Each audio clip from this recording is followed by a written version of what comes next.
I never thought a simple Tuesday could feel like a turning point. The first time I saw her, she was standing in the soft light that spilled through the cafe window, a cup of coffee in one hand, a book in the other. Mid-40s, but something about her made her glow like she was in her 20s, not because she tried to look young, but because she carried herself with a confidence and ease I couldn't stop staring at. Her hair, streaked with silver, framed a face that had lived, laughed, and loved, and still, somehow, kept secrets in the corners of her eyes. I, on the other hand, was 23, fumbling with my own cup of coffee, feeling like a boy in a room that seemed far too grown up. But the moment our eyes met, I felt a jolt, a kind of recognition I couldn't explain. Her gaze lingered, not predatory, not rehearsed, but curious, teasing, like she was measuring me and finding something worth noticing.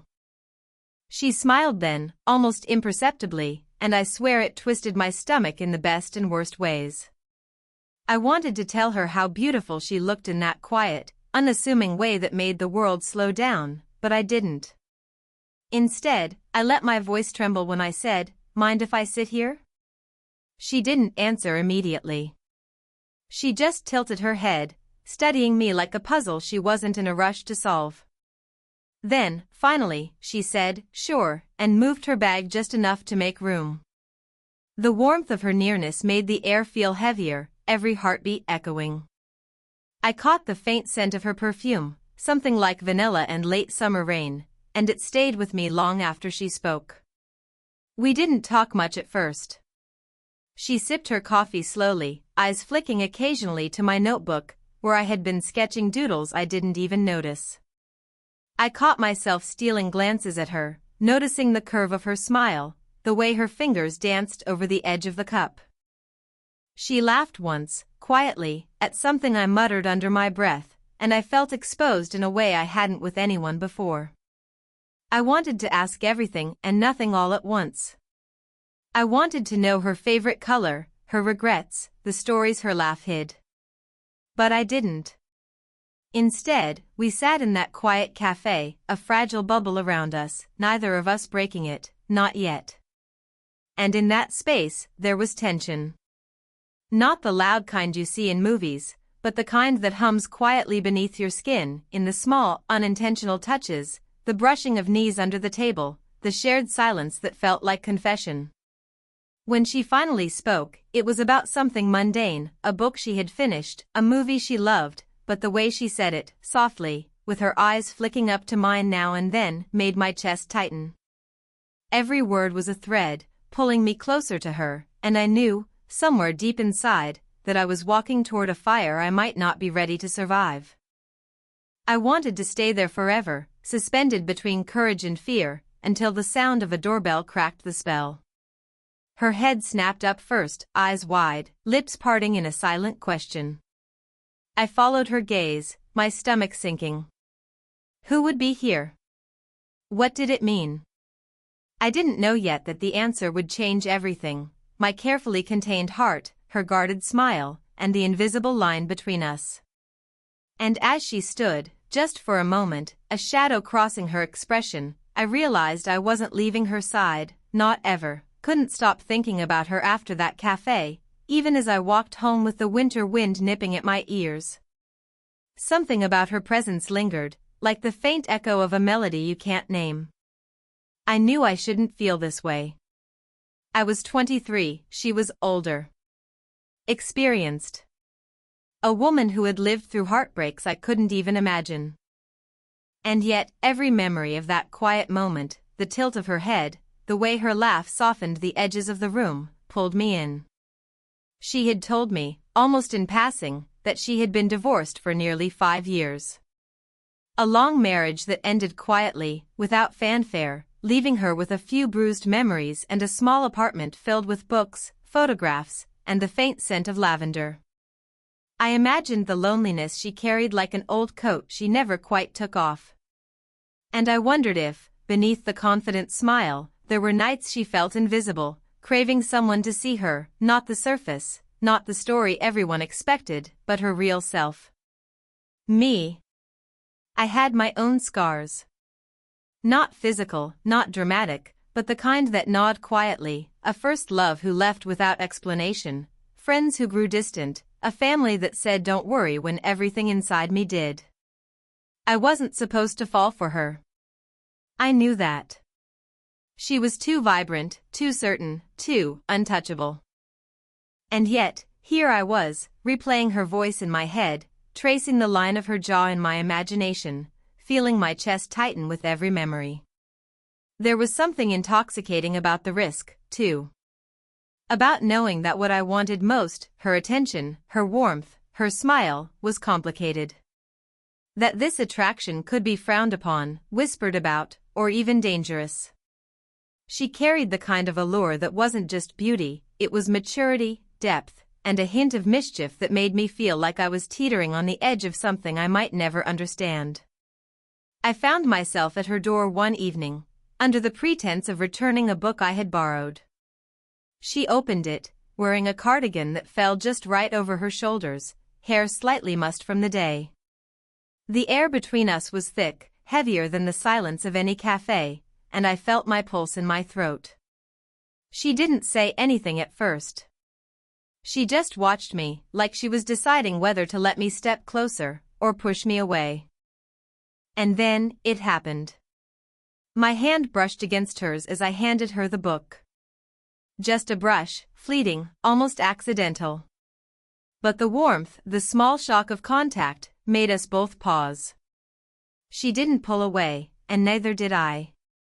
For a moment, we simply stood there, staring at each other in that tiny hallway, words useless, breaths too loud. A shared memory of her laugh from that afternoon filled the quiet, and I felt a strange, tender connection that wasn't meant to exist yet somehow did. I wanted to ask her something, anything, but my voice faltered. And in that silence, the tension spoke louder than any words could. It was electric. And dangerous. The first time I thought we were going too far, it was almost accidental. We had stayed late at the cafe, talking about nothing and everything, her stories about places she'd traveled alone, my awkward attempts at humor, the quiet hum of the evening around us. Outside, the city lights blurred through the windows. Inside, it felt like we were the only two people in existence. I laughed at something she said and leaned forward just a little too much. She leaned in at the same time. Our eyes met, and for a heartbeat, the world shrank. I could feel her breath, soft, close, and I thought to God, maybe this is it. Maybe this is the line we shouldn't cross. But then her phone buzzed on the table, breaking the spell. She glanced at the screen, frowned, and muttered something about an old friend checking in. She smiled at the message, but the magic had cracked. My pulse was still racing, but the moment passed. That night, on my way home, I couldn't stop replaying it. My hands itched, my chest felt tight. Why did it feel like we were constantly balancing on the edge of something dangerous? I knew it wasn't just the age difference. It was the everything else. Her history. My inexperience. The unspoken rules we were already bending just by being near each other. Then came the roommate. I hadn't expected him back so early, but there he was, barreling into the apartment like he owned the place. He noticed something off immediately, my flushed face, the way I kept glancing at my phone. He asked, and I stammered, gave a vague answer. I didn't lie, exactly, but I left out the part that mattered most, that I had spent hours with her, that I was thinking about her non-stop, that every word she said made my stomach twist. She texted me later that night. Just a short message, "Did you get home okay?" I stared at it for minutes before typing back something equally safe, something casual. But I felt guilty for even thinking about texting her. It was wrong, wasn't it? And yet, I wanted to hear from her. More than I'd wanted anyone in a long time. The next afternoon, we met again, this time at a park.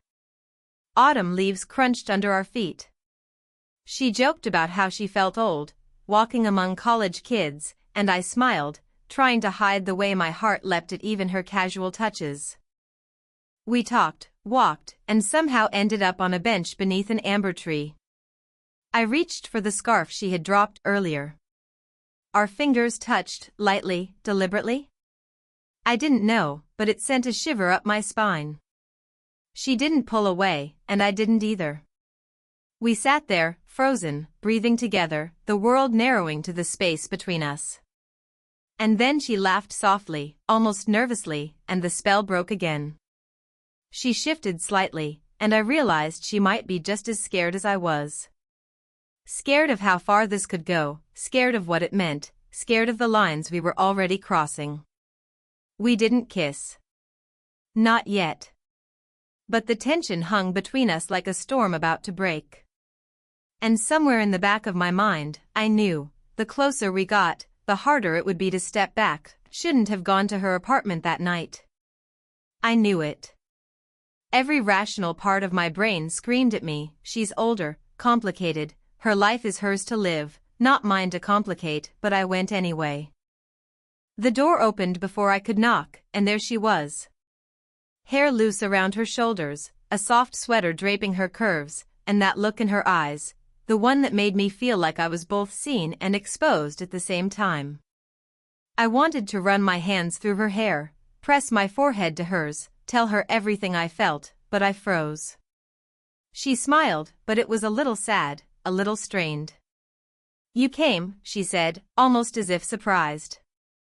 I wanted to, I admitted, words weaker than I hoped. We moved to the couch, sitting just a little too close. I could feel the heat radiating off her, the scent of her lingering from the day. Every instinct in me screamed to reach out, to close the distance, but something held me back. Fear? Respect? Or the knowledge that I'd cross a line I couldn't uncross? Then it happened. Her phone buzzed again, and this time, she froze. A message from someone I didn't know, but the tension that flickered across her face told me everything. I wasn't supposed to feel this way, but jealousy clenched my chest. Her thumb hovered over the screen, and I realized that in that small, frozen moment, I wanted to grab the phone, throw it aside, and demand that nothing else mattered but us. But I didn't. I watched her. She laughed softly at the message, but it was hollow, almost guilty. And I hated the way it made me feel, so small, so unworthy, so desperate. My hands curled into fists at my sides. I had never been like this. Never wanted someone so completely, yet felt so powerless to claim them. She turned toward me suddenly, her expression shifting, vulnerability mixing with mischief. "Why do you look like that?" she asked, voice light, but with an edge I couldn't ignore. "Like what?" I asked, though I knew exactly. "Like you're about to confess something dangerous." And I wanted to. God, I wanted to. I wanted to tell her everything, how every thought of her made my heart race, how her laugh had haunted me for weeks, how just being near her was the only thing that made sense in a world that often didn't. But before I could speak, she reached out. Her hand brushed mine, and I felt it, electric, undeniable. My chest tightened, my head spun, and every warning I'd clung to dissolved. I leaned in, slowly, tentatively. And then she paused. Eyes searching mine, almost pleading, almost daring. A sudden knock on the door froze us both. My heart dropped. We turned toward it, breath caught, the space between us charged with everything unsaid. Someone was there.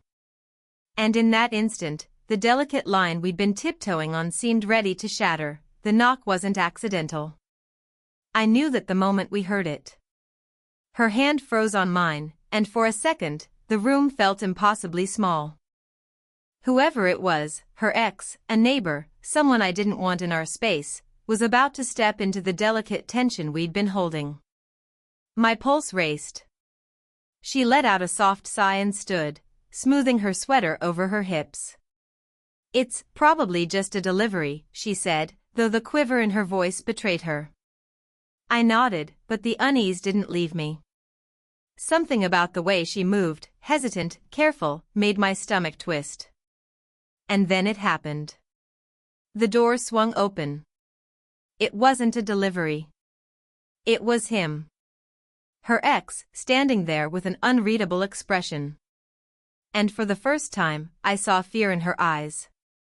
Not for herself, but for me, I realized too late. I stepped back instinctively. She tensed beside me, but I couldn't look away. He had seen something. Something between us. "Hey," he said, casual but sharp. I didn't expect company. Her laugh came out nervous, strained. "Oh." But I caught it, a flicker in her eyes. She had lied. Not about me, not exactly, but she hadn't been fully honest. There was history here, old complications, and I was suddenly on the outside of a story I didn't understand. My chest tightened. I wanted to step forward, demand clarity, tell him nothing mattered except what we felt. But something stopped me. The fear in her gaze, the way her fingers pressed briefly against mine, hesitant, almost guilty, made me question everything. He smiled then, that knowing, dangerous smile. "I see you've met someone new," he said, voice low, and the tension between them was palpable. Her eyes widened. She opened her mouth, closed it. I could feel the pull in the room, the weight of unsaid words, past decisions, unhealed wounds. My hand found hers again, squeezing lightly, and I realized I wasn't going to let go. "Not exactly," she said finally, voice trembling, but firm. Her honesty was small, careful, but it was there. And then he left, just as suddenly as he came, leaving a lingering sense of unease, a sharp sting of vulnerability. I turned to her, heart still racing, and saw tears in her eyes. I hadn't expected that. She looked at me, not with accusation, not with shame, but with something raw, unfiltered. A plea for understanding. I didn't mean for you to find out like this," she whispered. I swallowed, unsure of what to feel. Anger? Betrayal? Desire? The mix of it all was dizzying. And yet, I still wanted her. Still wanted this. I reached out again, brushing a stray hair from her face, and for the first time, she didn't flinch. Her hand lingered in mine. The air between us was heavier, thicker, and I realized one thing: we were past the point of pretending nothing was happening. Something had shifted. Something had changed. And in that fragile, quiet moment, I knew that nothing would ever be simple again, could feel her heartbeat before she even spoke. We were in her apartment again, the night pressed close, the city lights throwing gold stripes across the walls. She sat on the edge of the couch, hands clasped, and I stood a step away, too nervous to move closer but unable to step back. "I can't," she started, voice trembling, then stopped. Her eyes met mine, wide and unflinching. "I've been afraid." I swallowed, trying to steady the jumble of emotions inside me: desire, fear, guilt, hope. "Of me?" I asked, voice barely more than a whisper. She shook her head. "No, of what this is. Of what it could mean. Of losing myself, or you, before it even starts." I wanted to tell her everything. About the way I'd thought of her every day since that first coffee. About the ache in my chest when she laughed, and the hollow space I felt when she was gone. About how none of it made sense, except that it felt like the only truth I'd ever known. "I don't care," I said finally, stepping closer. My hand hovered just above hers, hesitating, because I knew that every second counted, that the wrong move could shatter what fragile trust we had. "I don't care about the past. I don't care about the rules. I want you." Her breath hitched. She leaned back slightly, then forward again, as if trying to measure the risk. Her fingers trembled, brushing against mine. A small spark, electric and undeniable. I could feel her pulse, could hear the silence she had been holding like a secret weapon. I'm scared, she admitted finally. Scared that I'll ruin everything, scared that I've waited too long to feel this again. I dropped to one knee in front of her, a ridiculous, desperate gesture that somehow felt right. Then let's stop waiting, I whispered. Let's stop pretending we can control it. I'll take the risk if you will. Her lips parted slightly. I thought, no, I knew that this was the moment. The line we had danced around for weeks, months, was right there. And yet, she hesitated. Not out of doubt, but out of caution, love, fear. All at once. Then she leaned in, just enough that our breaths mingled, and I felt her warmth like fire. Our hands entwined finally, like we were correcting weeks of hesitation in a single heartbeat. The city hummed outside, irrelevant, distant. Nothing mattered but the space between us, the quiet acknowledgement that this was messy, terrifying, real. That we were letting ourselves be seen, fully, without armor. And then, just as our lips were about to meet, she froze again. Not pulling away, not rejecting, just this paused. Her eyes searched mine, full of questions, promises, and fears I didn't yet understand. I held her face gently, my thumb brushing her cheek. Whatever happens, I murmured, we'll figure it out. Together. Her lips curved in the faintest smile, a mixture of relief and longing. The moment stretched, fragile, infinite, a line between surrender and restraint. And then the screen on her phone lit up, an incoming call from a number I didn't recognize. I swallowed. The moment was still ours, but the world had returned, the phone call waited. We didn't answer it. Somehow, it didn't matter anymore. We sat together on the couch, her head resting lightly against my shoulder, the city lights washing the room in soft gold. I could feel the slow, steady rhythm of her heartbeat, and I realized I'd never wanted to memorize something more. She whispered my name, tentative, vulnerable, and I pressed my lips to the top of her head. It was the first real touch that wasn't hesitant, the first time we didn't stop ourselves. Weeks of tension, stolen glances, and almost moments condensed into that single, quiet acknowledgement, we were here. We were together. I was so scared, she admitted, voice muffled against my shirt. That this, us, would be impossible. That I'd ruin it before it even started.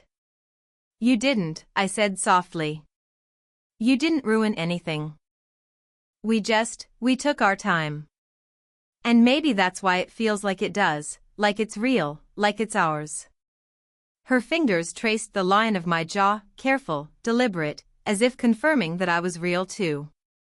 I wasn't sure you'd wait, she said, and I felt the weight of every word she hadn't said, every fear she'd carried alone. I would have waited forever, I told her. Because it's you. Only ever you. We laughed softly, the sound mingling with the hum of the city outside. It wasn't perfect, and we weren't perfect, but the honesty in that moment felt like something fragile and precious, worth holding on to no matter what. Later, we walked through the quiet streets hand in hand, the world around us blurred by the glow of streetlights. There were still questions, still complications, exes, judgments, the whispers of what we had risked, but they felt smaller now. Insignificant compared to the feeling of being seen, understood, and chosen. She looked up at me, eyes shimmering.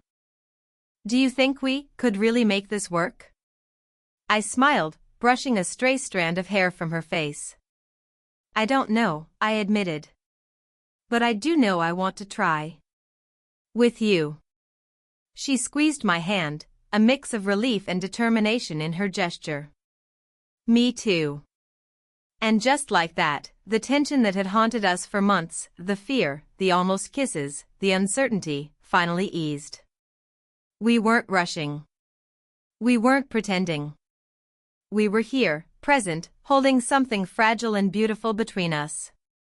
As we paused on a quiet corner, her face turned to mine, I realized that love wasn't about perfect timing or easy decisions.